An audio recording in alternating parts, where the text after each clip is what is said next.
Would it be my people that were the next people that got landed here? I'll tell you how we got here anyways. The McCaskills. We were from the island of Lewis in the west of Scotland, the Outer Hebrides. Windswept, I'm told, and no trees growing there. That I know for a fact.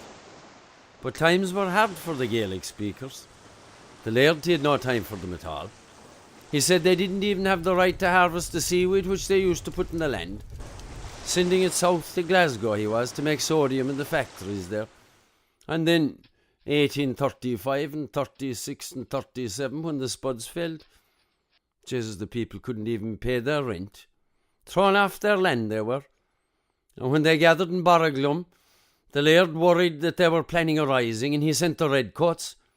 'Twas a man that was after coming back from Lower Canada that told him there was crown land for the taking near the village of Sherbrooke.